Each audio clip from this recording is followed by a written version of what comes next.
like to welcome everyone this morning to the third Harwell Net Zero Energy Conference. I'm Emma Southwell-Sander, the Harwell EnergyTec Cluster Development Manager. It looks as if we've resolved any last-minute issues regarding the login this morning, so apologies for that. You will see from our agenda that we have some incredible speakers today, representing industry, academia and government, all focused on the future of clean energy, who will be addressing our overarching topic, how to expedite net zero technology in the UK. I am here if you have any questions that you would like to input into the chat facility throughout the day. As you can see from the agenda, we have divided the day into two sections, starting with our key speakers. Professor Paul Monks, the Chief Scientific Advisor at BEIS. Dr. Barbara Ganelli, Director of Clusters and Campus Business Development at UKRI STFC. Martin Aston, Forvander, previously Airbus. Dr. James Barth, Head of Aerothermal Engineering at Reaction Engines. And Eric Brown, the CTO of the Energy Systems Catapult. Please take the time to enter the platform networking area in the coffee break and take a look at the resource page, which features some of the latest research and technologies coming out of the Harwell EnergyTec Cluster. There will also be coffee tables which provide the opportunity to network with other delegates. And following the coffee break, we will move into our panel discussion. I will now hand over to Professor Paul Monks, who's the Chief Scientific Advisor at BEIS.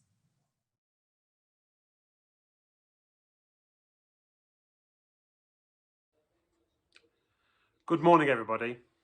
I'm sorry I can't be with you today. Minister Kwarteng sends his apologies, but obviously since he's become Secretary of State for the department, he can't be with you today, and he's asked me to give you this message on behalf of the department. I'm glad to know that today important people like you are coming together to tackle the challenge of climate change. I myself have visited Harwell Campus a number of times, and I have been impressed to see the range of research on display there, from space science and astronomy to particle physics, nanotechnology, and even the creation of new materials. It's the kind of pioneering work that is so often undertaken just out of the spotlight in this country, and yet innovation like this is critical to our future. Because when it comes to fulfilling our net zero commitment, we need bold new approaches and products. And seeing this research in action has demonstrated that we have what it takes to step confidently into the future and double down on green recovery. This will mean large-scale changes to our energy systems and substantial new low-carbon infrastructure, alongside shifts in how we travel and how we buy and how we may use energy. The question is, how do we achieve this? And the answer? I believe it is absolutely clear in our intentions to invest in these innovations in net zero and to get started now. This was the Prime Minister's goal when he announced his ambitious 10-point plan in innovation and the Green Industrial Revolution just before Christmas. The 10-point plan spanned clean energy, buildings, transport, nature and innovative technologies. It will mobilise 12 billion of government investment to create and support up to 250,000 highly skilled British jobs and unlock 3 times as much private investment by 2030. Through our world-class innovators, entrepreneurs and financial institutions, we are focusing progress on the key technologies of the future. Products that can help us at home, which we can sell to a decarbonising world. The transition to a zero-carbon economy creates new opportunities, industries and jobs, something that is especially important when this pandemic has dealt such a ferocious blow to the global economy. So our vision for the UK as a global leader in decarbonising technologies has not changed. And I support this. I'm pleased to confirm on behalf of the Minister that the department will be launching soon a new £1 billion net zero innovation fund, the aim of which will be to accelerate the commercialisation and innovation around low carbon technologies, systems and business models in power, buildings and industrial sectors. The new funding aims to decrease the costs of decarbonisation and is part of a wider commitment to raising the total R&D investment to 2.4% of GDP by 2027 and includes recent announcements to invest 100 million in the brand new greenhouse gas removal technologies such as direct air capture. Alongside this, we recently published the Energy White Paper, which establishes how we aim to integrate these innovations into our everyday lives, transition away from unabated fossil fuels to clean energy by 2050. And we will follow that with a comprehensive net zero strategy later this year, which will set out the government's vision for transition to a net zero economy. The next phase of green innovation, I hope, will bring down the cost of net zero, transition and nurture the development of better products and new business models. Green investment and you, the people at Harwell today, are the heart of that. And our innovation investment provides a strong signal to the market that the government is committed to strengthening technology innovation in support of its clean growth objectives. We, as many of you will well know, were the world's first major economy to legislate for a net zero target, committing to become net zero for greenhouse gases by 2050. And ahead of COP26, we are bringing forward ambitious new plans to reduce emissions across key sectors of the economy. So that as the world recovers from coronavirus, we can be example not just of how to rebuild, but how to build back better and build back greener. With UK firms and innovators firmly in the spotlight and benefiting from our committed approach to reaching net zero. I do hope you have a wonderful day as part of the Harwell Net Zero Conference, and I thank you for your time. Thank you. Thank you, Paul, for leaving us with a greater understanding on the future of clean energy in the UK. I will now hand over to Dr. Barbara Ganelli, who will say a few words on the strategy behind the EnergyTec Cluster at Harwell.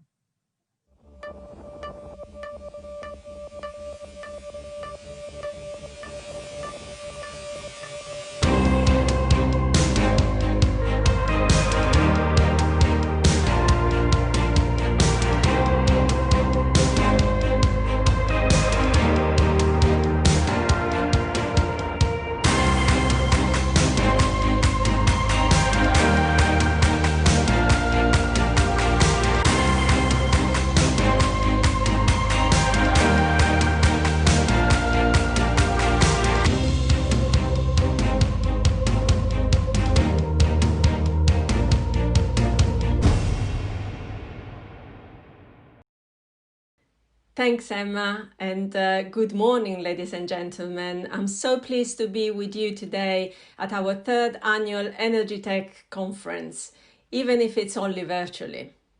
I'd like to add my warmest welcome to all of you and a big thank you to all the speakers and the panelists. We want our EnergyTec cluster to be at the forefront of the clean energy agenda, providing support to companies and government to accelerate the drive for a sustainable energy future and make this a strong engine for economic recovery after these unprecedented times. The push towards net zero carbon energy is a high priority for the UK government. The Climate Change Committee's recommended pathway to net zero brings forward the UK's previous 80% target by nearly 15 years. This is an exciting challenge that will stimulate innovation and create thousands of new jobs. Also, the government's recently published 10-point plan for a green industrial revolution highlights both the scale of the challenge and the ambition to meet it. The EnergyTec Cluster at Harwell is intended to support government in this endeavour. We are already starting to work alongside policy makers, accelerating and integrating multiple efforts from across the UK to address a whole range of net zero applications that collectively will shift the dial towards this target. This year's EnergyTec conference will highlight the key developments and innovations being used to reach a greener future. And specifically, I would like to highlight our development of a net zero living laboratory at Harwell, which is at the heart of both the Living Oxford initiative and the Oxford-Cambridge ARC strategy.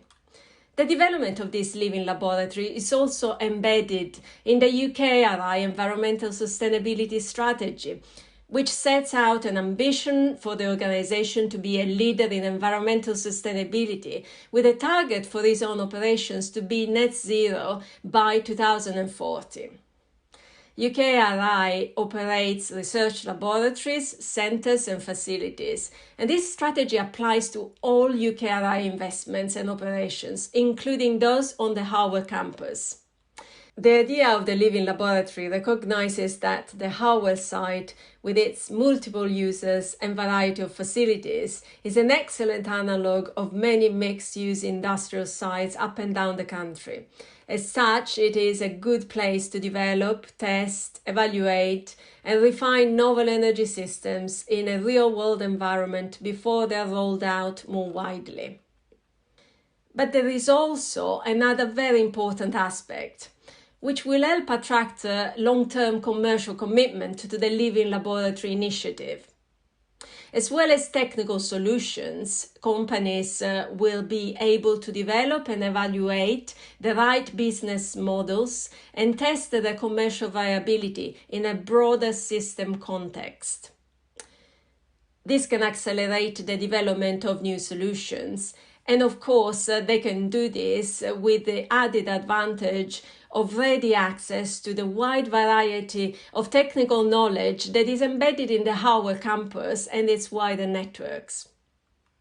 The Harwell Campus itself is developing rapidly. It is operated by a public-private joint venture partnership that includes UKRI STSC, alongside the UK Atomic Energy Authority and Brookfield. Because of its makeup, the JV has a vested interest in trialling and adopting new sustainable solutions.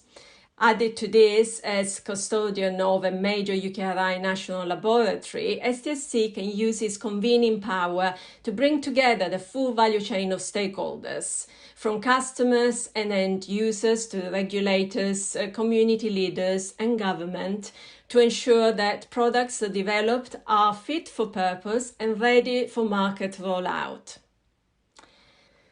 The Net Zero Living Laboratory model is one that we intend to develop and showcase on an ongoing basis at Harwell, but working with others throughout the UK and with a very strong link to our sister campus at Daresbury in the northwest of England. The forward plan for the Living Laboratory encompasses, but will not be limited to, a number of complementary strands, which I will briefly discuss now. To start with, we will utilise UKRI STSC campuses, expertise and equipment to test, validate and showcase cutting-edge net zero technologies, including battery research, storage, electronics, photovoltaic systems and electric vehicle charging. We will also deploy integrated energy systems across the campus itself through UKRI STSC estates and facilities and the Harwell joint venture, with the STSC's Daresbury campus supporting the development of data products for smart energy systems to manage energy usage, align supply to demand, divert renewable energy to meet peak demand, and provide access to energy storage when supply exceeds demand. As well as this, we want to establish a cross-UKRI Living Laboratory initiative for projects encompassing energy, environment and transportation, involving other organisations such as DEFRA and Natural England. And we intend to expand the existing cross-cluster proof-of-concept programme to include a demonstration element. Examples would include the green ammonia demonstrator and the battery research laboratory. The existing programme has been running successfully for the past 4 years within the Harwell and Daresbury high-tech clusters, and to date has funded 56 projects. The expanded programme will de-risk innovation and forge new collaborations between industry and the facilities on the campus and beyond. exploiting the shared infrastructure provided by the plug-and-play platforms that will be developed by EnergyTec stakeholders. All of this will drive net zero innovation that can be deployed across the UK with supporting governance, policy and regulations. So what progress have we made since last year's EnergyTec conference? An advisory board has been established, including government representatives, industry thought leaders, including large and small organizations, social science experts and disruptive tech. This board will provide essential guidance on future developments. The Harwell Campus joint venture is already incorporating a sustainability program across the campus as a testbed for net zero technologies for new buildings and existing facilities, which include battery energy storage, monitoring of energy usage, photovoltaic systems, and electric vehicle charging. SDSC estates are supporting the UKRI environmental sustainability strategy with a new solar panel investment initiative on the roofs of RAL buildings and other areas on campus. This will incorporate further battery energy storage and monitoring underpinned by the Data Integration Platform initiative at our sister campus at Dasbury. The Faraday Institution, based on the campus, is the knowledge partner to STEPS, a Europe-wide project aiming to democratise the energy storage industry. Together with the Harwell EnergyTec Cluster and Cambridge Cleantech, they will offer SMEs a user-centric, demand-driven approach to bring their products closer to the market through tailored testing, with the Harwell Campus used as a testbed. We are also supporting the development of other initiatives like the Darwin project, which is enabling the testing of connected and autonomous vehicles on the campus using 5G and satellite technology together. This is part of a 4-year trial program supported by the European Space Agency and O2.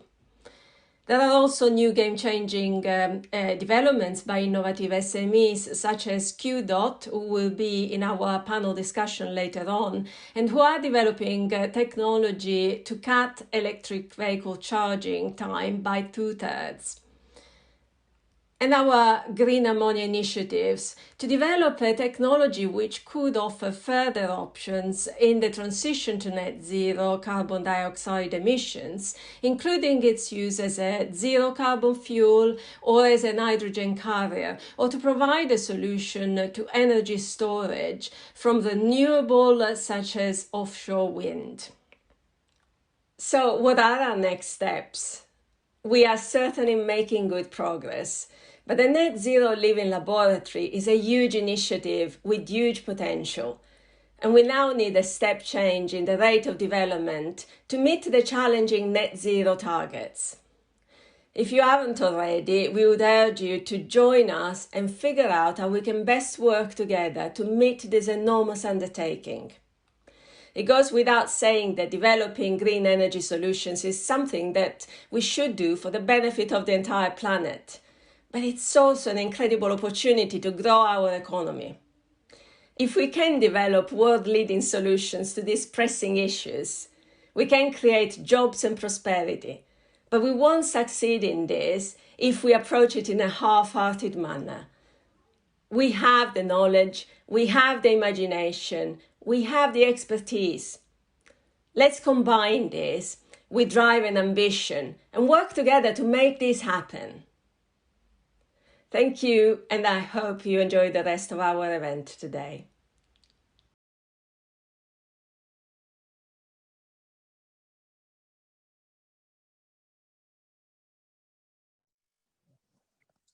Thank you, Barbara. I will now hand over to Martin Aston, who's currently with Forvander and has previously spent 40 years with Airbus.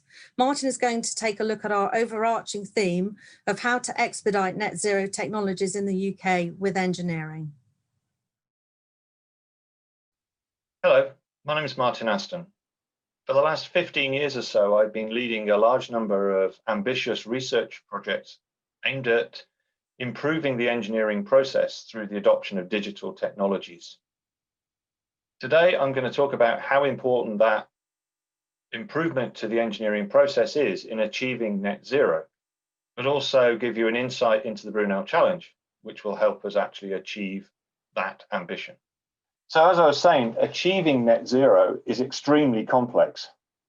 Even though a product itself may not emit any zero emissions locally, for example, an electric car, when we consider the entire ecosystem that goes with that product in terms of its operation, its manufacture, its distribution, we find it's a very different situation. So we need to understand the performance of that ecosystem as a whole. There's a lot of talk about system of systems, and that system of systems has many complex interactions, many interdependencies that have involved very dissimilar products, different companies, different organizations, and even different cultures. So each one of those interface points will need to interact as efficiently and effectively as possible. So in that system of systems, we're finding cases where technological, commercial, and regulatory integration is essential. I'll come back to this later and show you a worked example of this and why it is so complex and why achieving net zero is such a challenge. And many industrial sectors are going to have to find themselves in a situation where they're moving from evolution of existing products to revolution if we're to achieve these very ambitious targets. That makes the challenge even more difficult. So something that's already complex is made even more complex by the need to actually deliver radically different products very quickly. And actually predicting the performance of those products, how are they going to deliver the necessary environmental impact improvement? How do we actually prove they do that, validate them, and demonstrate them within that entire ecosystem is going to be extremely complex. But the only way we're going to deliver net zero is if we can actually achieve that. So a transformational change in engineering is absolutely essential if we're to achieve that ambition. It's worth just spending a couple of minutes explaining what engineering is, because I think engineering is a very misunderstood word. It's a misunderstood discipline. Many people think that an engineer is someone who comes and mends your boiler, but that couldn't be further from the truth. At its core, engineering is the conversion of knowledge to useful things. So as we see here, engineers take a knowledge of science, they apply both creativity and mathematical processes, and using that, they deliver transformative products, but also transformative services.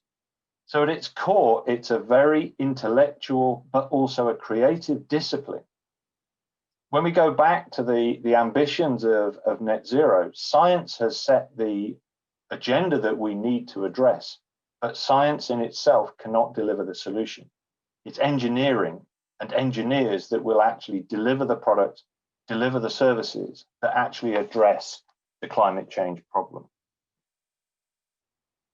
So I said earlier that we'd show a worked example of this so-called system of systems and how difficult it will be to achieve net zero. So the example I've shown here is of a hydrogen-powered aircraft. So a hydrogen-powered aircraft at source, at its point of use, will be zero carbon emission.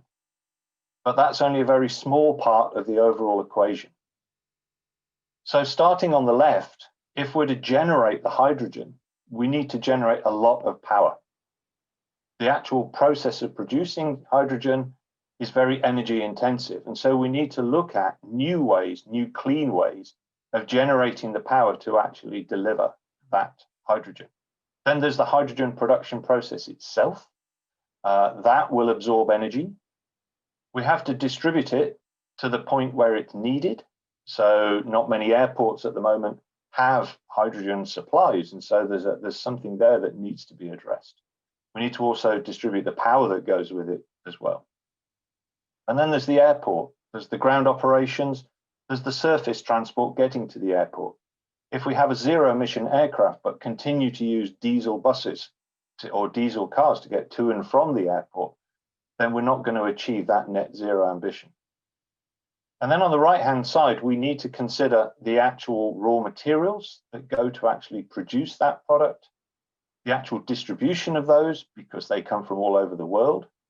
We need to consider the production process. We need to consider how we actually distribute those components and then assemble them into the vehicle itself. And then finally, when we get to the end of the life of that product, we need to consider how we actually dispose of it. So as you can see, this achieving net zero is far from developing just the zero emission product. It's actually understanding how that product fits within an entire production, operation, and disposal ecosystem. And that's going to require a very, very different approach to engineering to what we have today.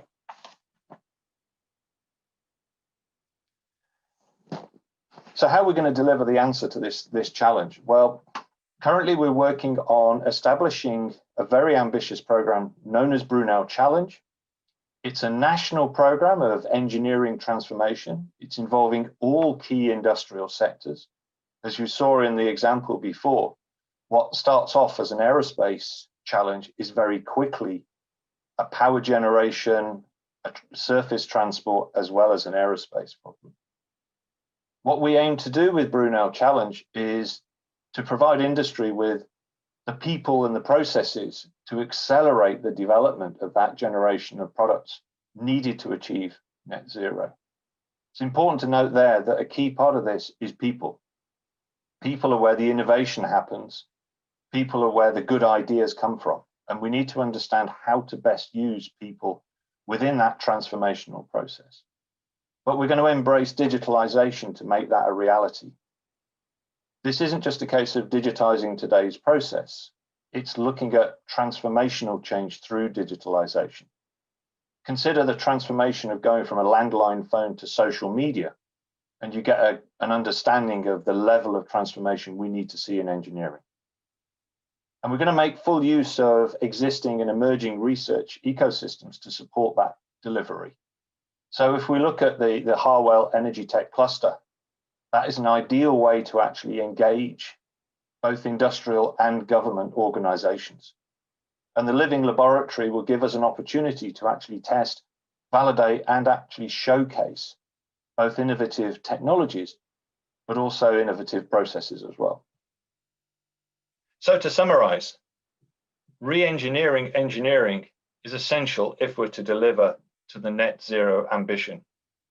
As you've seen, the system of systems needed to achieve that will require far greater integration as well as technological innovation. An evolution of today's engineering processes will not suffice. Only transformational change will deliver what we need to achieve. Thank you very much for listening and enjoy the rest of the event.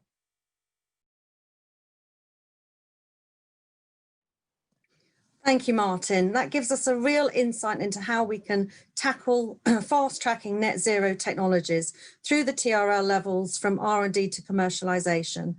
I will now introduce Dr. James Barth from Reaction Engines. I'm really pleased to be able to present this project about ammonia fuel for aviation. That was the joint project between Reaction Engines and the STFC.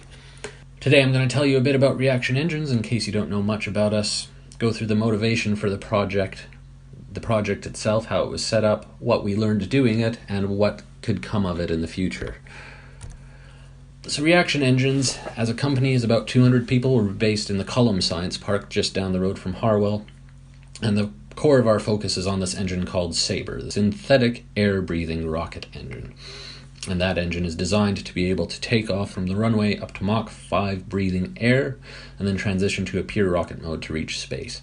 And at the heart of this is some really advanced heat exchanger technology, which allows this sort of engine to be possible. Now that same heat exchanger technology could find spin out in a number of segments. One place we're looking at quite actively is high-speed flight, which is a really popular avenue for potential future applications. Another big avenue for it is anywhere where you need thermal management. So that could be in aviation, that could be in automotive, it could be in energy generation. The heat exchanger technology we've developed could offer a step change in performance in any number of applications. And that's actually really how this project came to be in the first place, really. Now, why do we want to look at aviation and zero carbon fuels? Well, because getting aviation to net zero is a huge challenge, and a challenge we have to meet. The UK is committed to net zero by 2050, and that includes aviation. These charts from Sustainable Aviation, published in March of 2020, show one potential path where you're looking at the effect of carbon price on demand, improved operations, fleet upgrades, sustainable fuels. But doing all those things, you still have to have some kind of market-based measures to get to a net zero solution, which is certainly a possible way of doing it, but it's a bit of really accounting sleight of hand to show that someone else is effectively not emitting on your behalf. If, on the other hand, you could find another route to decarbonizing aviation that didn't require that, you would have a very compelling thing on your hands. And that's what ammonia could possibly give you. Ammonia offers you a route to zero carbon air travel that is quite cheap. If you look at this chart on the right, it's from the International Energy Agency. These are the near-term and long-term, so 2030, 2050 timescale production costs for green hydrogen, ammonia, and synthetic aviation fuels. And you can see ammonia is actually very cost competitive. But it's cost competitive for more reasons than just its production costs. Ammonia has a pre-existing infrastructure, and as we'll show in a few slides' time, you don't actually necessarily need to change as much about your aircraft or your engines. And that means potentially you could also do these changes to a green or zero carbon aviation system in much less time than other systems might need. That's also aided by the fact that there's an existing ammonia infrastructure. 1 to 2 million tons of ammonia are loaded and unloaded off of deep sea going ocean vessels every month as they ship it around the world. That infrastructure is safe. Despite ammonia's toxicity, we've been handling it as a species for more than 100 years without major incidents.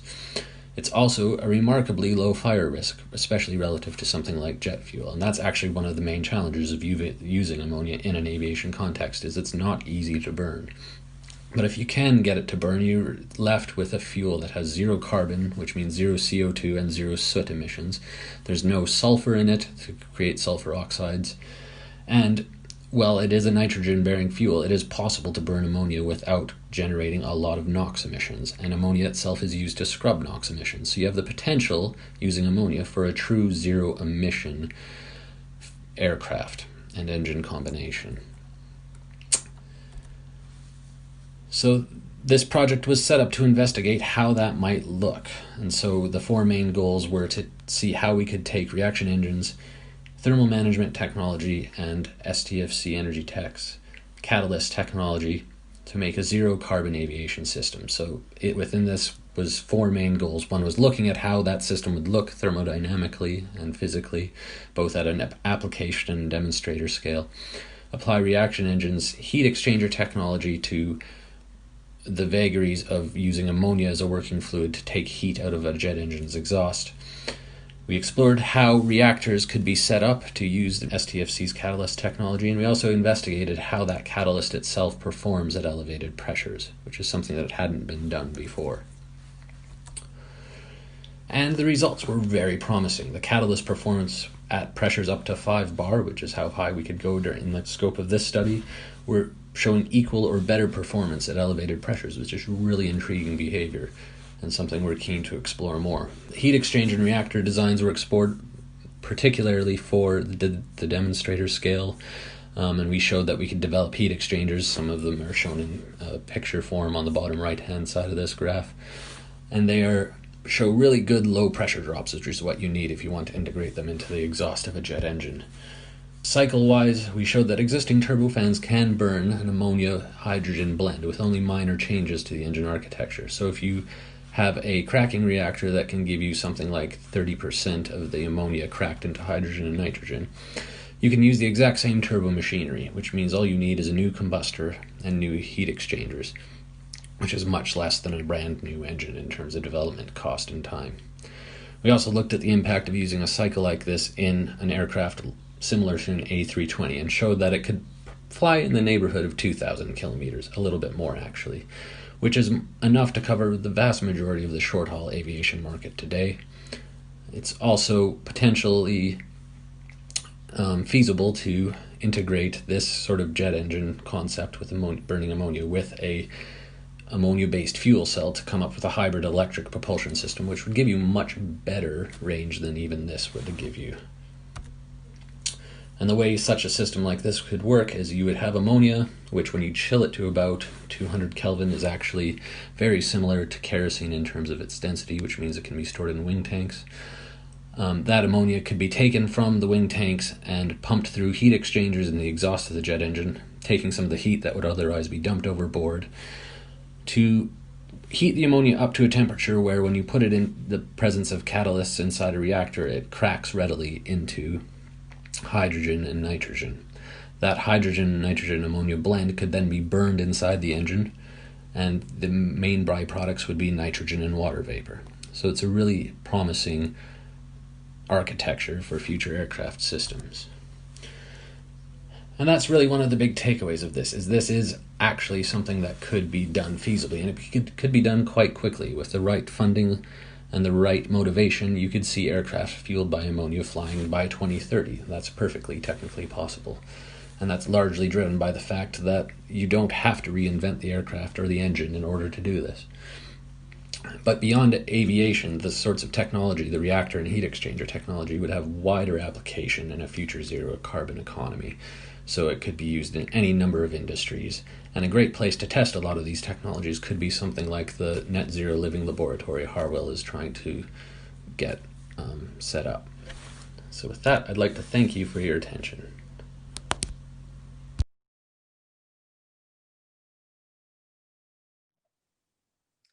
Thank you, James. We can really see some of the opportunities and challenges that reaction engines and actually our SMEs face in the UK, and what is required to support companies with new cutting-edge technologies moving forward. I am now going to introduce Eric Brown, who is the CTO of the Energy Systems Catapult. Eric is going to cover a whole systems approach and talk a little about how we can link the Energy Systems Catapult Living Laboratory to a Harwell Net Zero Living Laboratory. Good morning, everyone. I'm Eric Brown, CTO at the Energy Systems Catapult. Thank you for providing me the opportunity to join you today. I'm really pleased to be able to be part of today's EnergyTec conference and to be able to share some thoughts with you about the role that innovation will play in the complex task of achieving net zero. Now, some of you may not be familiar with the Energy Systems Catapult, so I thought I'd start by just making a few brief comments about the work that we do and the nature of the catapult itself. So the catapults are an innovation intervention by government that were established to support creation of sustained economic growth for the UK, and to do that by helping innovators commercialize their good ideas. There are 9 catapults across the economy, all share this goal of economic growth, but the Energy Systems Catapult, in addition, seeks to do that with net zero as a very clear objective, and hence we focus on clean growth. We do our work by collaborating with academia, with government, and with industry, and in all our work, we seek to take a whole systems approach across the whole energy value chain, across all energy sectors and vectors, and addressing not just technology, but also value propositions, business models, systems integration, policy, regulation, and so on. So we have a broad portfolio of projects and initiatives underway, and we're always open to conversations about our work. So please feel welcome to be in touch. Turning to the question for today, how to expedite net zero technology in the UK. This is a question which aligns very well with our mission and our work. If we look across the innovation landscape at a very high level, we recognize the need to do 2 things. First, we need to understand what technology or other interventions are needed to support our vision.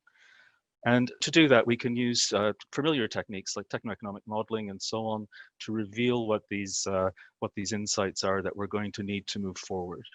And secondly, once we have this understanding, we can then build an innovation pipeline by encouraging and deploying resources and funding or applying other mechanisms to provide a sense of direction for that innovation pipeline. Now, this is necessary, but it's not sufficient.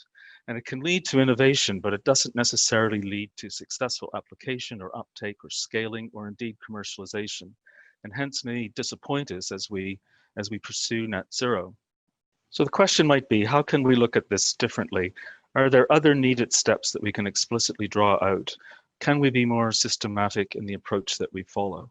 So here we start from the same place. We seek to establish our vision, and we do so using techniques such as techno-economic modeling, with which we're all familiar. And this will help us to understand what we could or should or must do to achieve net zero. We can then consider the market failure we're trying to address and how we can create pull for the innovation as opposed to trying to push it. And one perspective on this, to sort of illustrate what I mean by that, is to be clear about the role of the consumer and how they will engage or perhaps not engage with the implied change. Once we understand what market failure we may be trying to address, or as we seek to create a market that's actually going to be addressable, then we then seek to understand what barriers may exist or what enabling conditions need to be in place for the innovation to address that market failure successfully. And several are mentioned here. They span a broad spectrum of considerations, from digital infrastructure to people and skills, from test and demonstration through to policy and regulation. Understanding these enable us to build a pipeline that is much more focused on outcomes and to be clear when those innovations are placed in context, there's a likelihood that their path to acceptance and uptake will be much better understood and facilitated. With this, we can then understand how we want to respond. What build or buy decisions do we make with respect to that particular innovation, which is another way of saying what role does the UK want to play in terms of the creation and deployment of that particular innovation. Now, clearly, this is not as linear a process as might be suggested by the way I've drawn it. It depends on, it's iterative, it depends on us approaching this in a way that we understand all the complex interactions between the actors and components here. And we also need to understand how we get the flows of information to allow the best decisions to be made at the best possible time. So if we accept this as a structure for thinking about how we support and encourage innovators to develop and deploy their good ideas, what I'd like to do with the time I have remaining is to focus on one aspect of this, and that's specifically the role of test and demonstration in enabling innovation. It's one of the enabling conditions referred to here. Now, I know this is an area of interest and endeavor that we share with the team here at Harwell.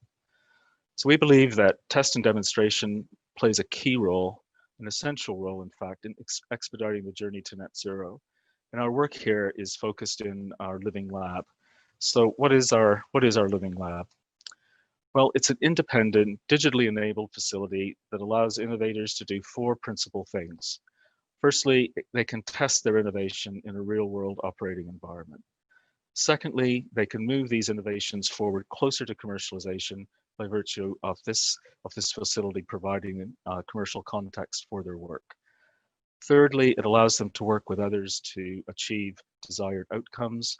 And fourthly, it supports the process of raising money or investment to support their innovation.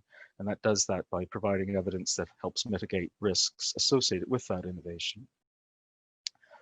All of this is in aid of the overarching objectives of growing businesses and hence the economy. And second objective here, of course, is to help government and the regulators in their work to understand what conditions would be helpful to enable and encourage innovation to happen and to happen successfully. Now, I don't propose to describe the living lab in any detail, but I would like to just illustrate that it comprises real people, real consumers in real homes interacting with the energy system. And as I illustrate here, it comprises a whole spectrum of technologies, from heating and cooling through to EVs and storage, other types of technologies that would be deployed in the energy system of both today and increasingly in the future. And it also serves a wide variety of users, those who want to provide services to consumers, those who manufacture devices, government regulators, and indeed the networks who will deliver energy to the consumer themselves. So what does it do for innovators? Well, again, I'm not going to go into a great deal of detail here, but from an innovator perspective, it serves the objective of addressing the question how to understand and create market pull and how to access and respond to it in a really effective way. It also allows the single innovator to work with others to understand how their innovations might helpfully work together, or what are the implications of the interactions between systems and technologies that are being deployed. From the policy perspective, the Living Lab provides a place where it's possible to gain an understanding of the interventions that are going to be needed, and to do that in a safe space. So it gives the ability to explore potential risks and benefits, and importantly, to build an understanding of what it's going to mean for consumers, because ultimately they're the beneficiaries of what we're trying to achieve here together as we seek to achieve net zero. So taken together, we believe the Living Lab makes a really significant contribution to lowering the barriers to innovation and building that pipeline of innovation, not just the technologies, but also the business models, the policy, the regulation interventions that are going to be needed, to building that pipeline of innovation that's going to be needed to achieve net zero. My final and closing comments relate to how we can use the Living Lab with others. And the example I show here is work that we're currently discussing with the Power Network Demonstration Centre in Strathclyde. And here what we're doing is we're connecting the learning from the Living Lab directly to the measurement of network interventions and impacts. And so what we're able to do is better answer the questions such as, what are the real implications of EV take-up on networks? What are the real implications of deploying flexibility in the system? And the idea here is to combine the strengths of the two facilities to different aspects of the same problem to achieve much more powerful insights and outcomes leading to more effective action. I think there's great potential to explore similar thinking with the Living Lab work happening here at Harwell. I hope that we'll be able to do so. So with that, I'd like to say thank you once again for providing me the opportunity to be here today. I would welcome the opportunity to discuss any aspect of our work with you, and look forward to doing so sometime in the near future. Thank you. Thank you, Eric. I think now we'll go into a few questions for our key speakers. So if you do have any questions, for anyone from the audience want to enter those into the platform, that would be fantastic. I have a few that have been fed through already. So starting with Barbara. Barbara, you said that the Harwell Net Zero Living Laboratory Initiative will require a step change in the rate of developments. How are you going to achieve this, and what support do you need from government to provide this momentum? Very good question. The Living Lab initiative requires the support of a broad range of stakeholders, including government. Specifically, we are looking into government to provide focused investment that will kickstart co-investment from industry and create the sort of partnerships that can both succeed as a business and address societal and regulatory needs. So if we can bring all these parties together, we can really generate the momentum we need in order to deliver this step change. Climate change is a very broad topic. The focus of your talk was on energy. Is this the main driver for innovation in net zero solutions? The focus of the Net Zero Living Lab is very much on clean energy and ways to manage and control energy usage most efficiently. However, the Harwell Campus as a whole has many capabilities that are relevant to broader climate change issues, including capabilities such as space to monitor and manage our changing environment. An advantage of Harwell, together with its sister campus at Daresbury, is that we can bring this full range of multidisciplinary capabilities, including artificial intelligence, digital, space, energy generation, storage and usage, 5G, and many other technologies to address this type of global challenges. So I hope this gives an idea of the breadth of activities involved in delivering this huge initiative. Thank you, Barbara. If we could now move to Martin now, I have a few questions. Why do we need this transformation in engineering now? Don't we already have capability? Could we wait? Thanks, Emma. Well, as we saw earlier, many industrial sectors, we've given examples of aerospace, but others such as power generation, automotive, are going from a phase of evolutionary product development to revolutionary and transformational development. And as we've seen, fitting that within a system of systems is a very, very different process. We have engineering processes that enable us to do incremental developments to today's product, but they don't deliver the level of functionality that we need to deliver transformational change and to deliver that system of systems and environment. If we're going to achieve net zero anytime soon, we need to start developing those products now, which means we need the engineering capability now if we're going to have those products in time.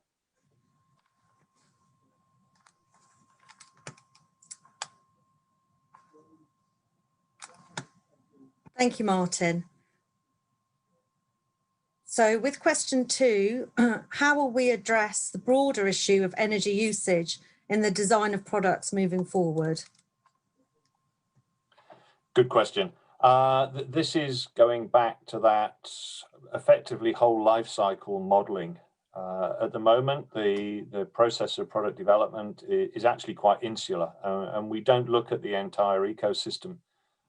So what we need to consider, and it comes down to both understanding the problem we're trying to solve and actual requirements management, as well as the ability to model the performance of those products and consider the whole ecosystem, which is very different to how we do it today. We tend to look at products in isolation, not as part of an overall energy ecosystem. Excellent, thank you. And if we move to James, we have a few questions that have come in from the audience around ammonia.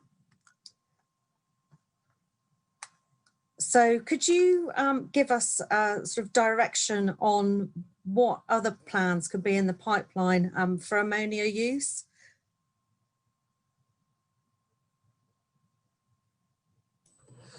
Yeah, beyond aviation, there's several places where you could see ammonia used, particularly as a fuel.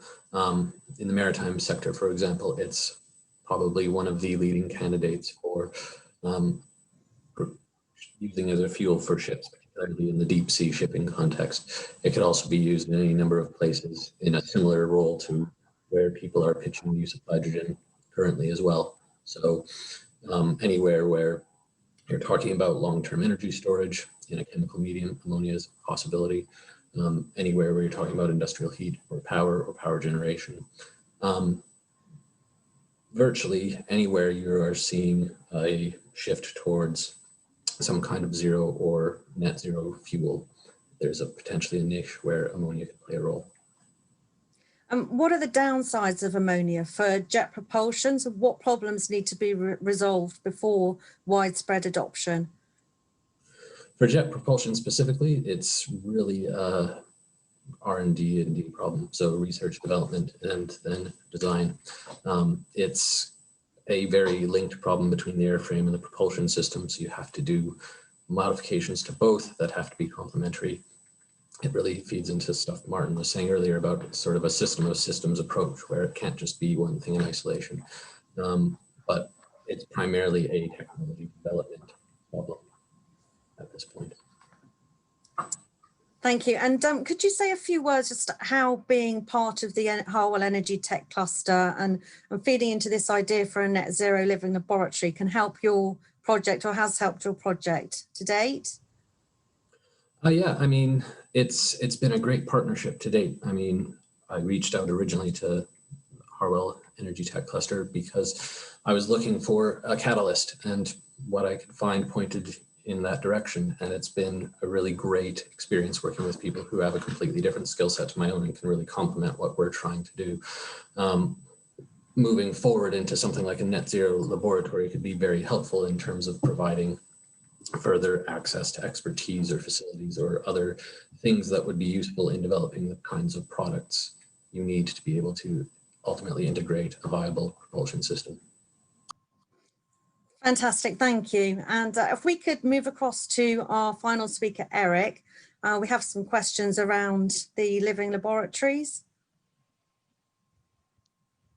So Eric, when we're talking about a net zero living laboratory at Harwell, we're including, the scientists that we've got there, the equipment, the technical expertise, the links into our facilities. How do you see the Energy Systems Catapult Living Laboratory feeding into this, and how can the two living laboratories work well together? Yes, thank you for the question, Emma. I think certainly the starting point for working together is the shared ambition that we have for what we want to achieve in terms of net zero. And I know we've started conversations which has established the fact that we have the same ambition, and we also believe very strongly in the role of test and demonstration and living laboratories in achieving that. So I think what we really do need to do, I think, next is understand the use cases and the things that the issues that we want to explore, so that we're doing work that's complementary and not duplicative. I think that's a key thing. And with that, I think we can then understand how our resources will complement each other.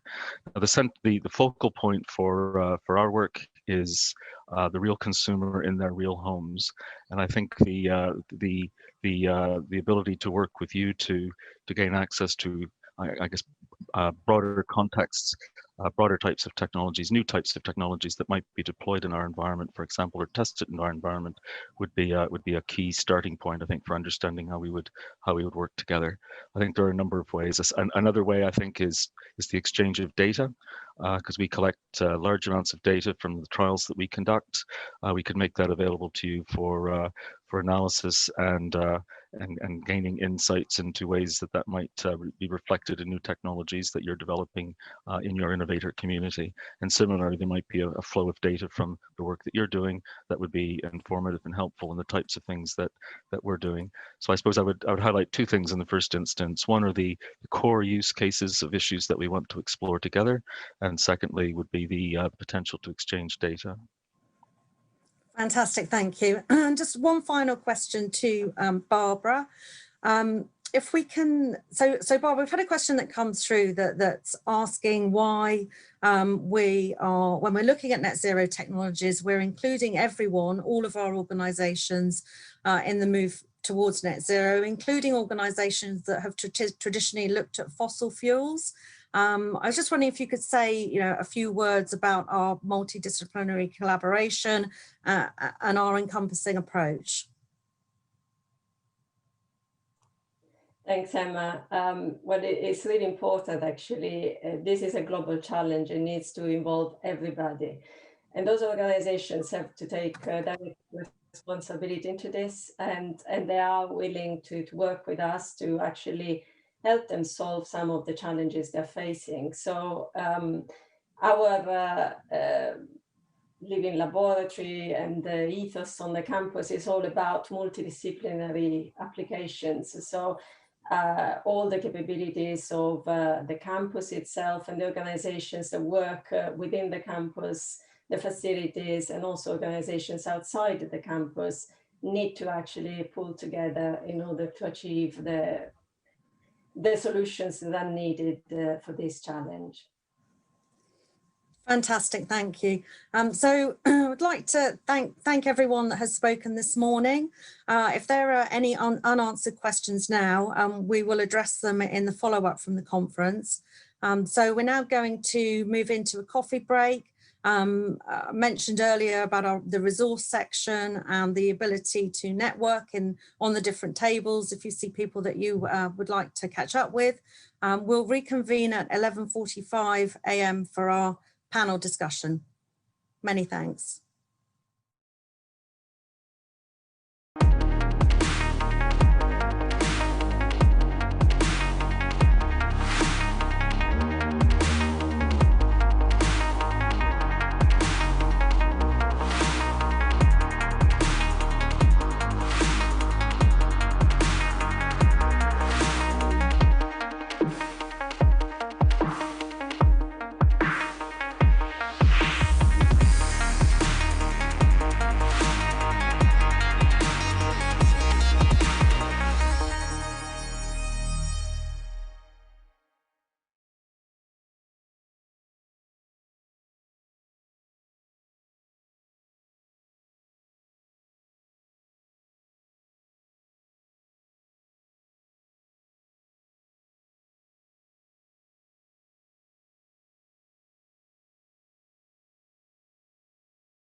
Welcome back.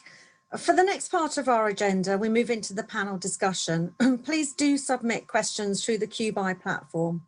I would like to introduce Professor Joe Howe from Chester University, who will be chairing our panel session today. Welcome, colleagues, to this panel discussion.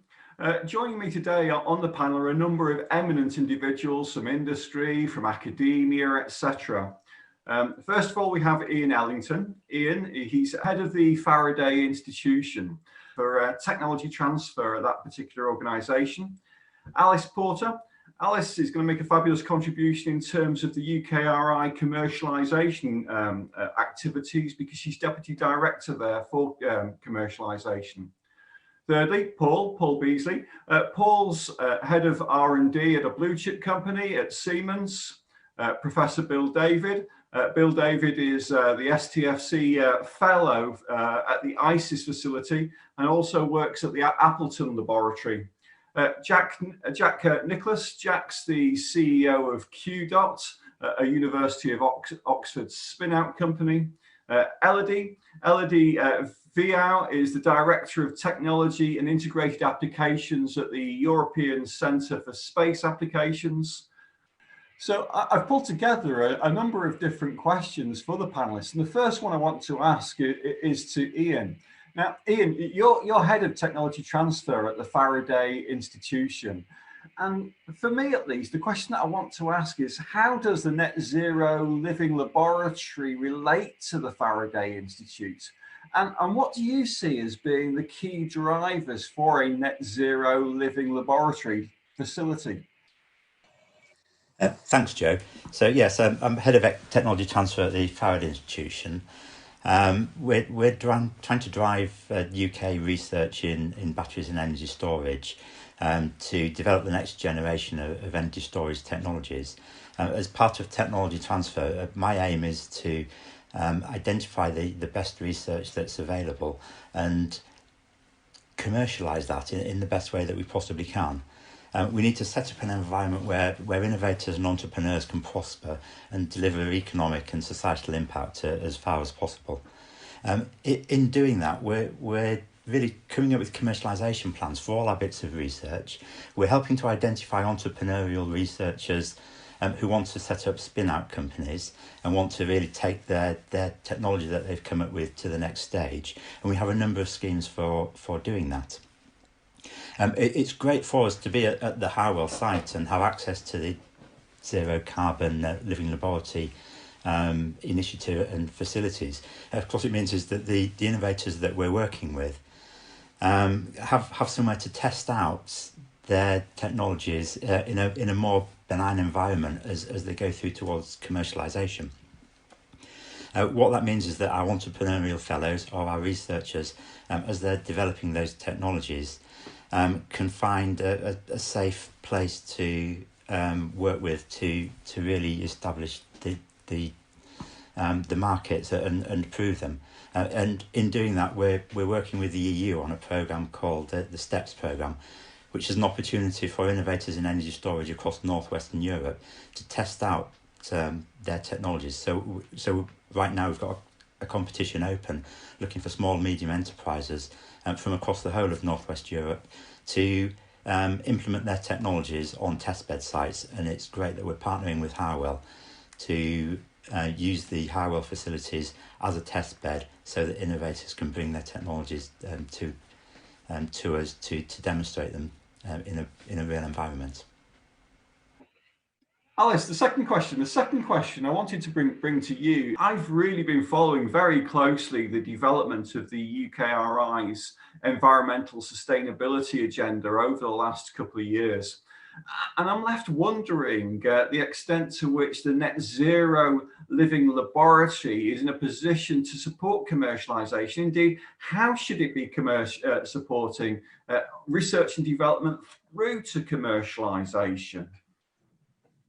Thank you. Yeah, I mean, I think the Living Laboratory really does offer a fantastic opportunity to support the creation of impact from research. So by enabling support those research outcomes, we can help development through those technology readiness levels, through the commercial development of propositions to really help accelerate taking those applications to the marketplace. And I think by supporting that process of commercialization, you know, ultimately we generate those innovations that are going to create those wider societal impacts in the future. So I think with regards to UKRI's environmental strategy, I think the Living Lab really just offers that opportunity for a truly integrated approach. So that's not only about our own organisation and how we undertake our activities, the collaboration across the research councils and the opportunities for cross-disciplinary working, but also how we catalyse and support the research and innovation that is going to generate those technologies that are going to help us achieve those net zero targets in the future. Thanks, Alice. I'm just going to come back to you though on one or two issues there. You know, you're Deputy Director of Commercialisation for UKRI. Alice, how do we begin to identify those technologies that will have a far-reaching impact to make a difference upon people's lives? Absolutely, and I think it's really crucial that we continually horizon scan and really just open ourselves up to the opportunities and the possibilities of how we identify what those emerging technologies, you know, that are going to present real potential for economic impact and wider societal impact and benefits in the future. So I think it's really crucial that we kind of create the circumstances in which those potential applications stemming from the research can effectively flourish and develop. So, you know, the idea of creating a situation in which those ideas can be explored and can be tested and evaluated in a real world environment, such as a living lab, really enables that process of commercialization. I think it not only de-risks those opportunities for investors through demonstration of application, but ultimately it's just going to accelerate, you know, getting those products into society and really making a difference to people's lives. That's absolutely fabulous, Alice. I'm going to come on to my third question. And the third question, I'm going to direct it at you, Elodie. Elodie, you've got this really superb international background and context. And I guess the question that I want to ask you is, how can we measure the impact of the living laboratory on that international scale, on that international level? And how do we bring through these? And how do we bring through these technologies? What are the breakthrough technologies do you perceive for the future on that international level? Thank you so much for this question. So yes, at the Harwell Campus, we are in a multidisciplinary and multicultural environment with more than 6,000 employees over more than 150 companies. It's a living lab indeed to develop there, to be a showroom of what can be done, and then to bridge it through the European Space Agency. We are bridging to Europe and then soon to international. So at Harwell, there is already mature companies, SME and startup, with a very diverse backgrounds of culture and domain of expertise. That's where people get together, and we believe that competition is a driver and collaboration is an enabler at the European Space Agency. And it's exactly what is happening locally at Harwell for this living lab, having it as a showroom showing how you can go to a zero carbon environment using the right energy and deploying the right technology, then being this showroom locally, then to be connected through technology like 5G to other places internationally, and being able to then be replicating this showroom developed locally to other campus, and then connecting with various clusters. So the beauty also of Harwell Living Lab is that it's next door to other clusters like the space cluster, the health cluster, and then it's crossing barrier towards the various domain and various environments. So I think that's how it is growing. So an example of what we are deploying at Harwell is this autonomous driving cars that will use autonomous vehicles that will be fully electrical. So that's one example of how we can deploy, test, validate with SME, startup and mature companies on a local basis. And that will be a showroom rally that will have an international and global reach. So that's typically what is cool about it.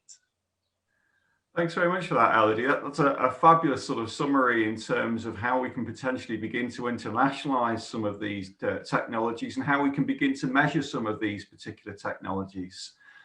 So the fourth question I was thinking about as we've been going through today, really I want to target this at both Paul and Jack. We've got a head of R&D at a blue chip company at Siemens, and we've got a CEO of an SME company. And maybe I'll kick off with Paul. And Paul, what technical and regulatory and commercially challenges do you feel exist at the moment? And how do we overcome them in terms of expediting net zero technology development through to commercial deployment? And I'll ask the same question of Jack. Yeah, thank you, Joe. I think the issues here really are around kind of bringing in kind of new technologies and evaluating kind of those technologies in a real environment. So currently regulation obviously kind of restricts some of those activities. I think certainly from the technology perspective, we're working very closely with a number of our customers. You can test the technology, but the regulations actually stop us or hinder us really trying to evaluate the business case. Actually having an environment where you can test the engagement of our customers with the technology is also an important kind of factor in this.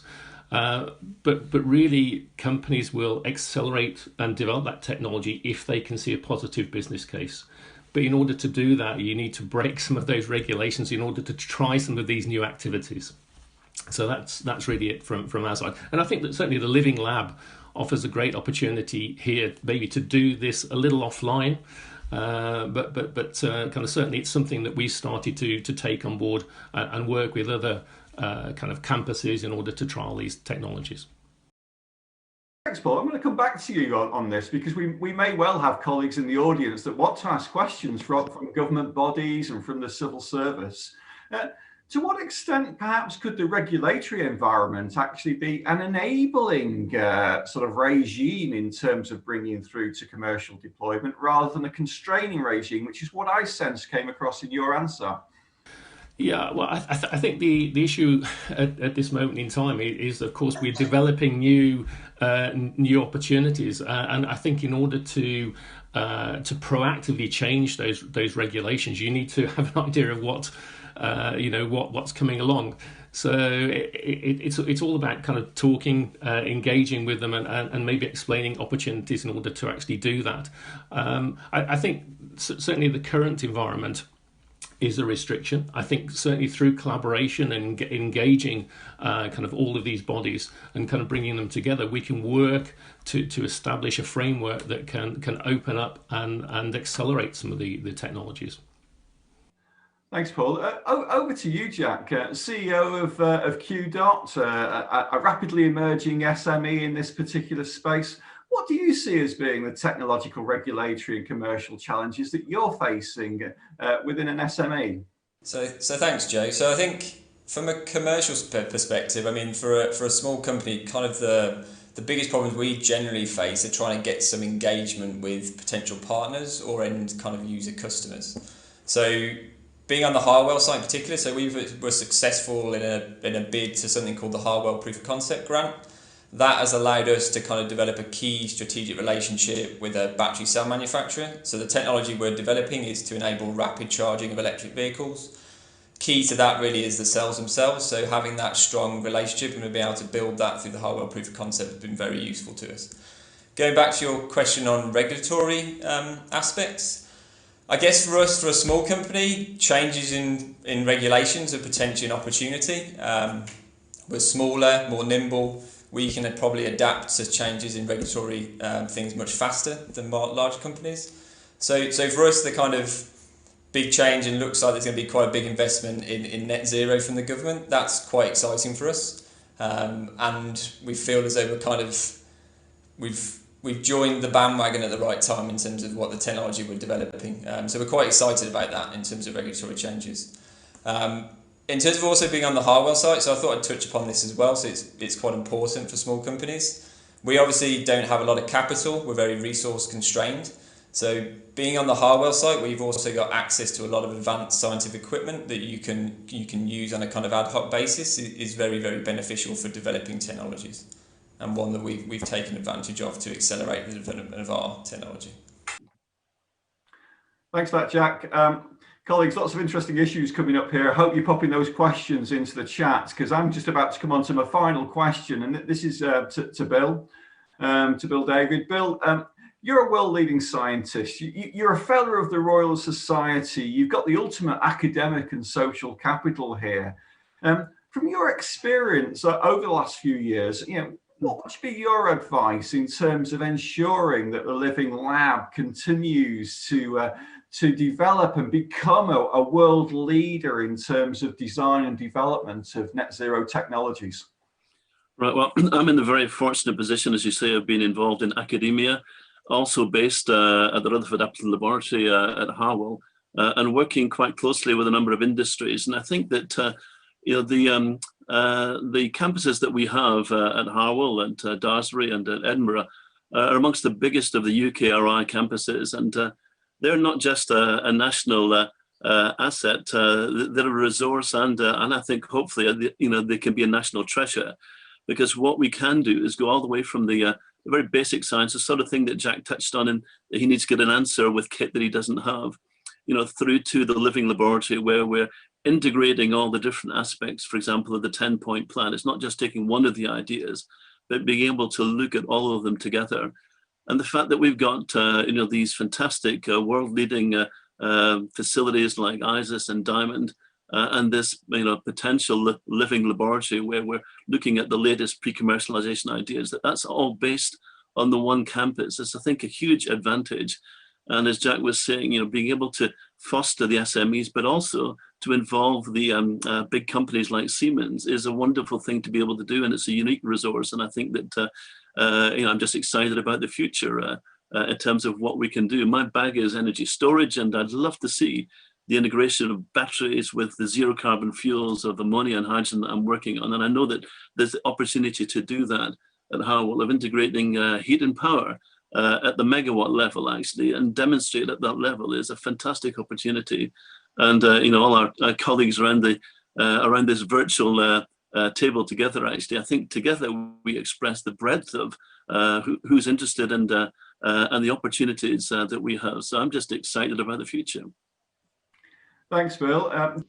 Colleagues, expediting net zero technologies through the technology readiness levels from our R&D through to commercial deployments, delivering the net zero innovation agenda, driving and aligning to the green industrial revolution, supporting the levelling up agenda. That's all come across very powerfully this afternoon in our discussion.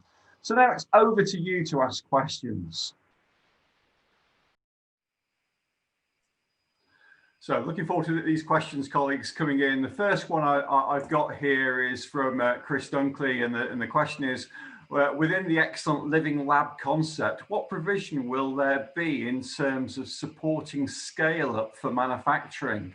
What support will there be in terms of scale up for manufacturing? So, Paul, I'm going to bring you in on that one in terms of scale up for manufacturing from Siemens. Paul? Well, I can't really comment on what's going to be on the Harwell campus, but certainly kind of for Siemens, we're obviously want to utilise the living lab in order to demonstrate the integration of technologies. So I think really. That's certainly an opportunity to bring together the system of systems, as many of the other speakers have spoken about. How that's kind of taken kind of back to the kind of the companies involved in that, really, it's down to them.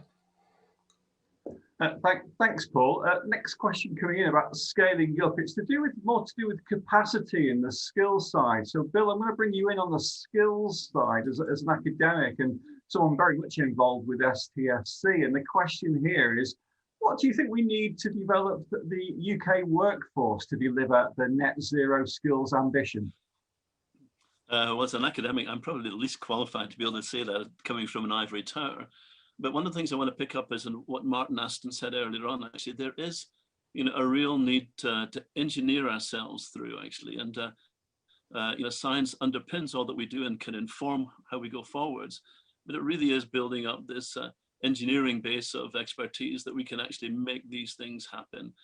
And it's finding partnerships between universities, living laboratories, SMEs, and the blue chip companies. And again, I think that, we see all these people, on the Harwell campus, at the facilities. We see a huge number of people moving through, and it's getting that conversation, working with people as well, actually. And it's securing the funds to be able to move forwards, both in terms of public and private partnerships. And so it's getting, the real force of government behind what we're doing to really make this happen.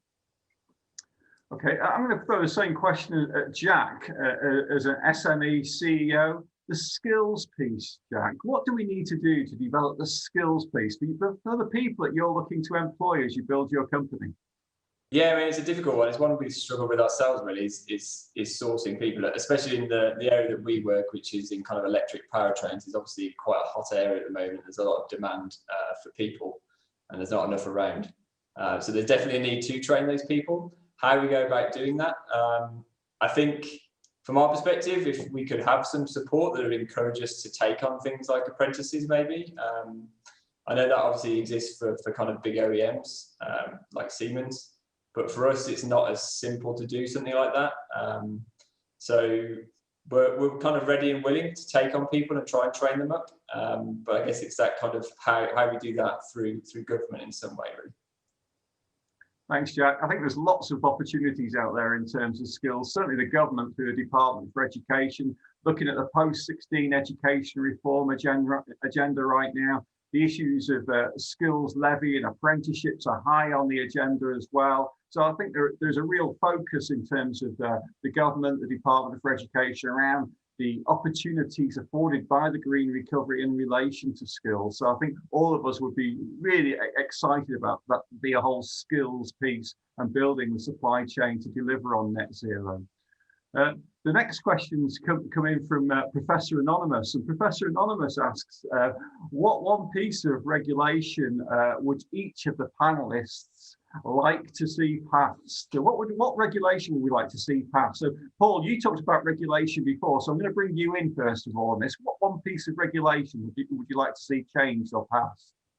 Well, I mean, kind of for us, really, I think the opportunity here is to try to accelerate some of the technologies and the services, kind of bringing together different aspects. So not just the electrical system, but kind of data in order to optimize that.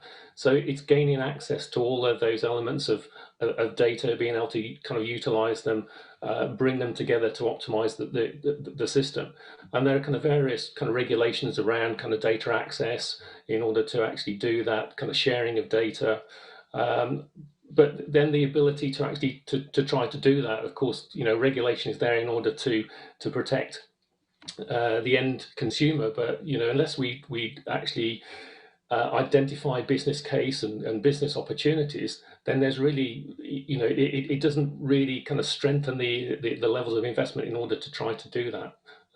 So yeah, we need to try and find a system whereby we can obviously bring all of these elements together to demonstrate the systems, but doesn't obviously impact in a severe way the end user customer.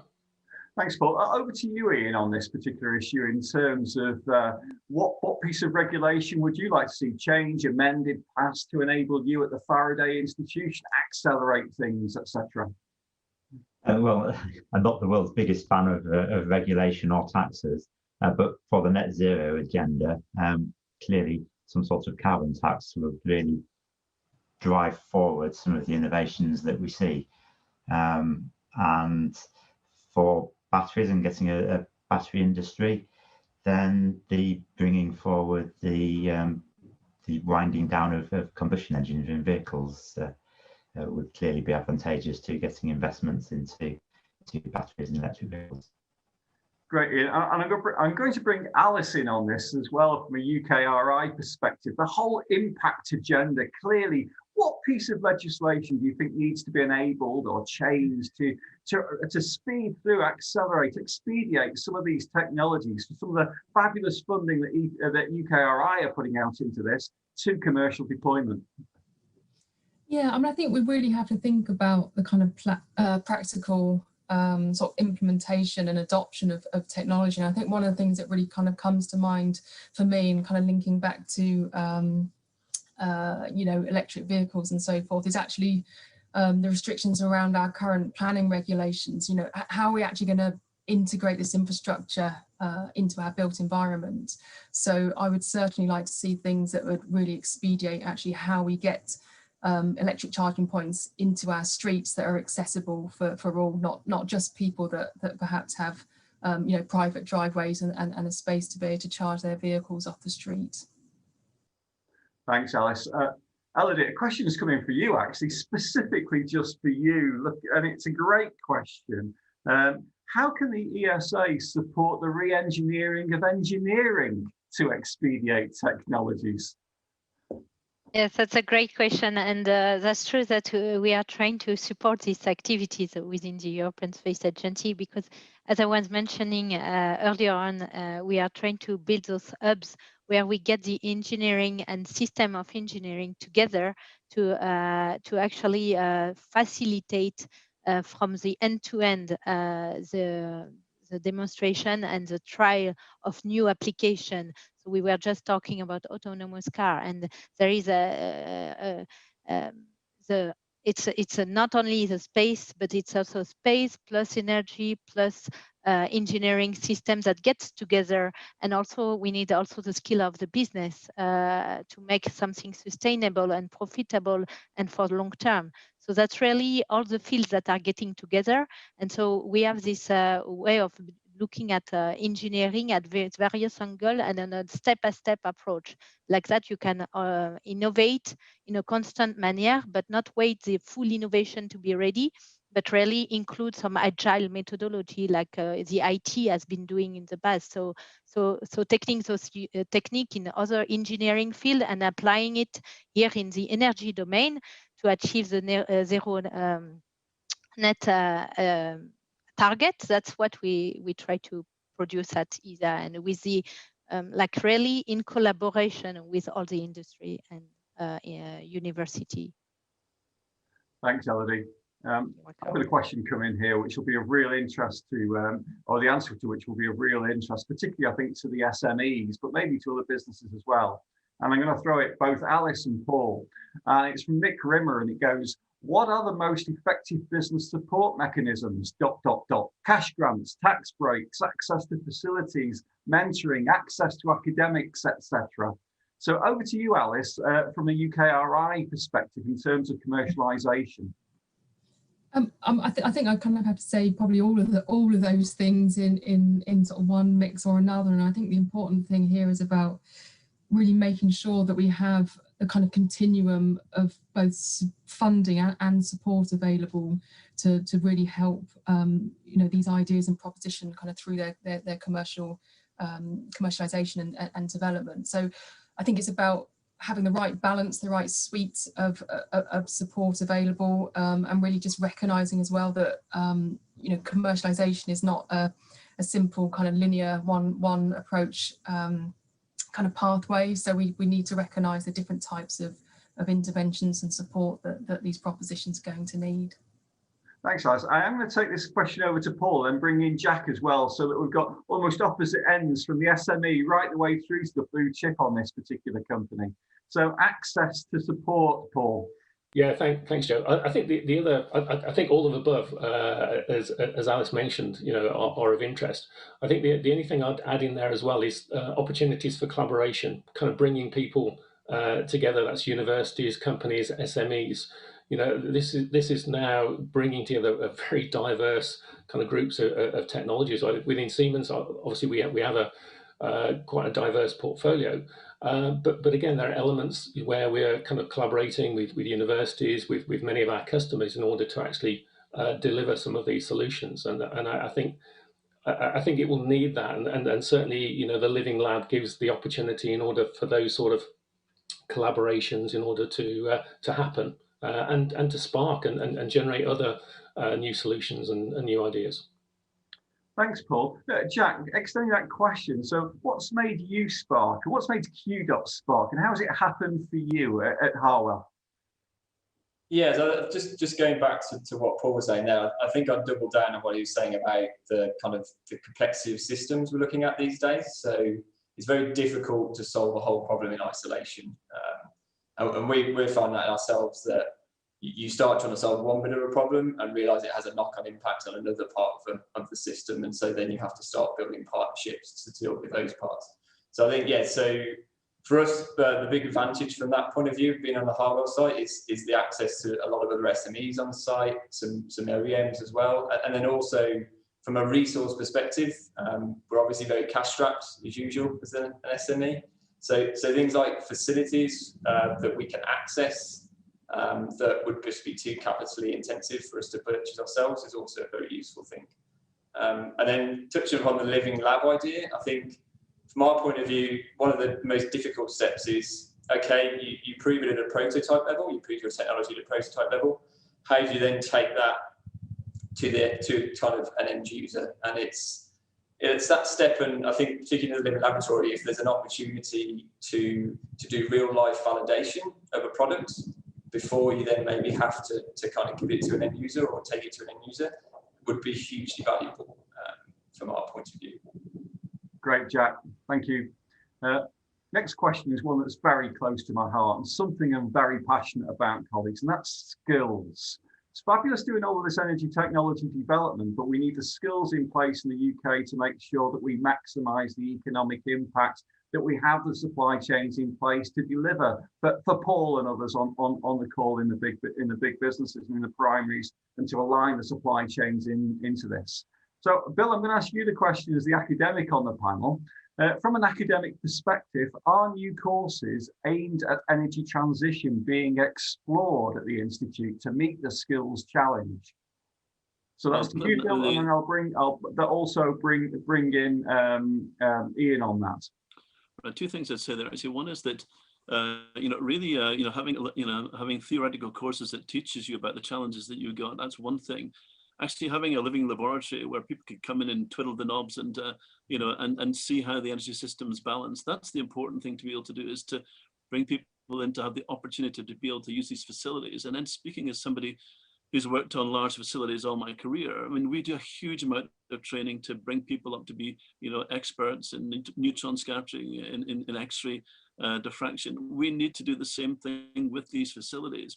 And so a theoretical course is one thing, but getting people to actually do the job, to be able to work alongside Jack, maybe be the, not an apprentice, but somebody who comes along and gets an idea of how an SME works, or works with Paul in terms of these big companies. I think it's important to be able to do these things. The other thing in terms of education is bringing the public along with us, actually, and having them involved, and having outreach to the public, and inspiring them about the opportunities that there are there, and bringing people in and seeing that we have the small companies, the big companies, and UK is open for this transition, and there's huge opportunities as well. So I think the public's very important as well to bring along in all this education.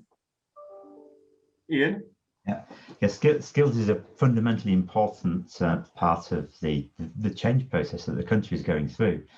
Really, it's a revolution in energy and technologies, which at all levels needs different skill bases. So as part of the Faraday Institution programme in the battery research, we've kicked off at kind of the research level, and we're running PhD programs that are broader than a typical PhD program. So we're including elements of a mini MBA in there to help people think about the business context of what they're working on, as well as giving them the insights into deep battery technology and research. But we're also working on postgraduate courses. We're working with Warwick Manufacturing Group, who already deliver an amazing introduction to batteries. We're also working with the Advanced Propulsion Centre on both postgraduate and school level training and the sorts of skills that are going to be needed really right across the economy, and everything from basically car repairing to the emergency services. We've got people investigating the safety of batteries, training people on battery safety. We've already got academics from Newcastle University who are having to train the first responders and the emergency services. So yeah, it's a big program, and as we're identifying the gaps in skills, we're trying to put in place programs to fill it as part of the Faraday Institution core activity. Thanks, Ian. Question for you again, Paul, coming from Hugh Sullivan, and the question goes, what do you need as a blue chip company to make your business case to invest in a capital facility to build long-term GDP growth to manufacture some of these technologies? Well, in simple terms, obviously, the size of the market, return on investment, the usual sort of things there. I think certainly, as we mentioned, this is kind of mashing together lots of new technologies, new services. It's not the case of solutions in the past where you just bring up a box, replace one box with another box. Here, there are opportunities to deliver, new solutions, new services. So certainly being able to de-risk kind of those and evaluate whether the technology is something that our customers will accept. It's not that box anymore. This is something that's new. It's no one's seen it before in many cases. So again, it's trying to reduce those levels of risk, but at the end of the day, it's down to return on investment and the size of the market.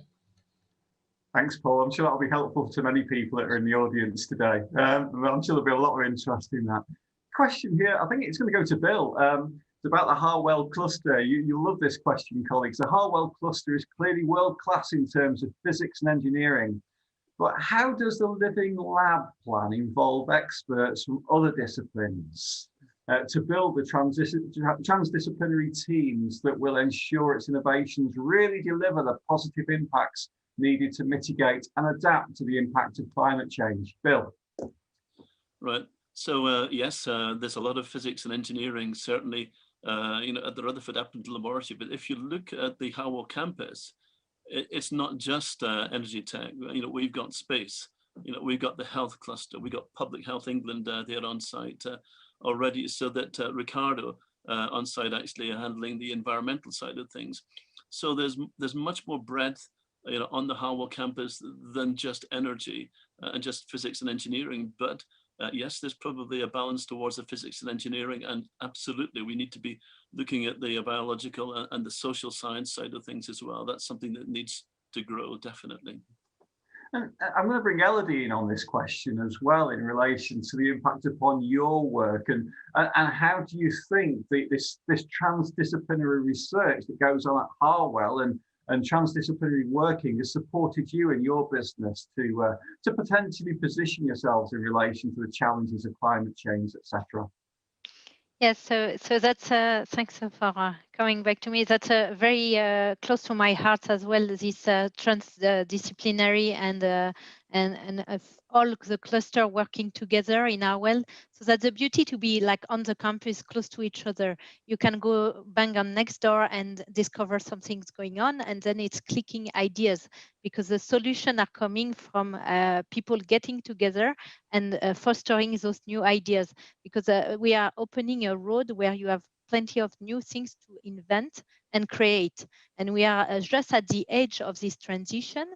And now people have the conscious of the importance of going towards a net zero target, and to really and getting together to bring those applications, those new services. So having, for example, being on the telecommunication and the space domain, you wonder like, why I'm here? Well, it's because space is like energy, right? We need to have the infrastructure, we need to have the to connect things, and in fact, we are very close, and we will empower them to be able to monitor how they spend this energy, how they do, and so that's where we are actually very close field next to each other that can bring new solution if we work together. And that's why it's very important for me and for the European Space Agency to be here today with you, because we want to show that we will bring a solution together with the energy domain. So we should not think about silo of, we should think about clusters that are getting together to find solution. Great, Elodie.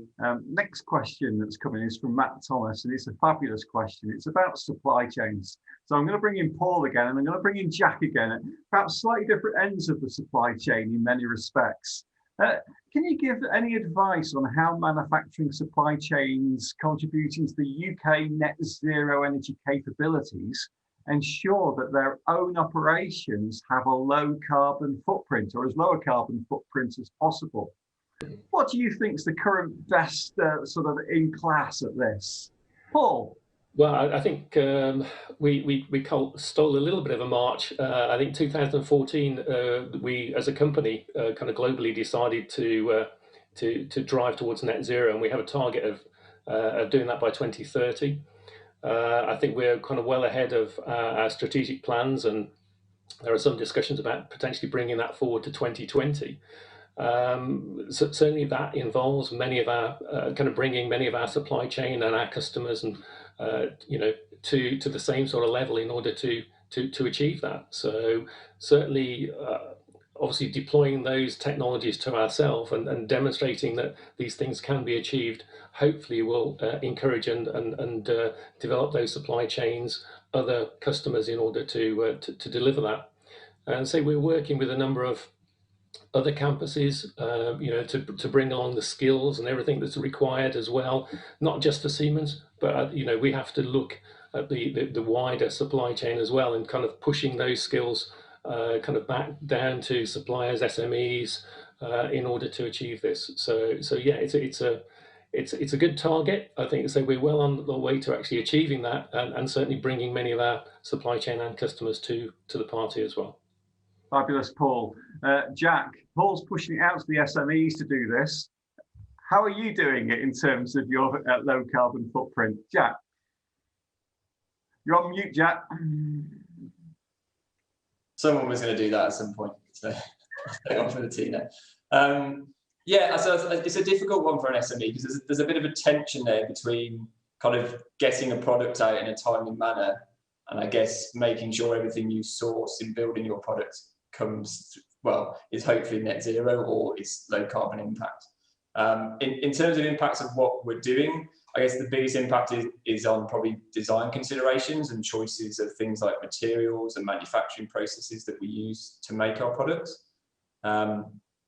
It's a bit of a different ballgame, I guess, from what Paul's doing in terms of the scale. So we haven't got a big infrastructure of a supply chain that we're working with. We're trying to establish a supply chain as we develop our products. So we're just trying to be conscious as we do that, and making sure, yes, that we're making the good decisions early on, so that we can be net zero when we get the final products completed. Many thanks, Jack. Next question, I'm going to bring in, I think, looking at the panel, Alice and Bill to this one. And I've got an amazing postdoc from the School of Chemistry at the University of Edinburgh that's developed this novel solar cooker using high temperature phase change materials. And they want to know how they can find an opportunity at our Harwell's Living Laboratory. Is it through the UKRI, for instance, or are there other schemes as well? Alice? Yeah, I mean, certainly there would be opportunities to explore that through UKRI, and certainly our Future Leaders Fellowship funding would be a really great opportunity to explore that. And that kind of really brings together the kind of innovative exploration around the kind of academic opportunity, and linking that in with a business that might be able to help you explore and progress your ideas. So would absolutely welcome an application to FLF to be able to explore that one. I guess I could probably jump in there as well. So from our perspective, so we got some initial investment from something called the UK Innovation and Science Seed Fund, and that funding is actually tied to campuses like Harwell. So that would also potentially be another avenue that they could explore in terms of trying to get their idea off the ground. Yeah, if I can pop in as well, I see that I'm aware of this phase change technology and of SunAmp, which is actually a spin out that's involving the University of Edinburgh. And the whole we talk a lot about energy, but the heat is really important as well. What I think Harwell can offer is up at the megawatt scale, actually, to take these things beyond perhaps what you might have as a laboratory demonstration in the university and take it up to that next level. And so there's opportunities, and I think this work has been substantially funded by Innovate as well, actually, and it's doing that in a connected way across UKRI, and seeing what can Innovate and EPSRC and STFC on the Harwell campus do together. And so taking this to the next level, I think that we should be in a place to be able to help this sort of great idea moving forwards. That's great. Panelists, I think we're reaching the end of our time. Sorry, Ian, I know you want to come in. I know the rest of the panelists want to come in as well. But this is a direct answer to the question. There's a program called Modern Energy Cooking, Loughborough University. Talk to Ed Brown. On behalf of DIPID, he's looking at cooking solutions for solar. So just contact Ed at Loughborough. Thanks, Ian. So it's Ed Brown we have to talk to about cooking in the energy transition, and we want Ed Brown to engage with the Living Lab. At that point, colleagues, thank you ever so much to the panelists and to all the people in the audience that have provided the questions. I believe at this point I'm handing over to Emma. Is that right, Emma?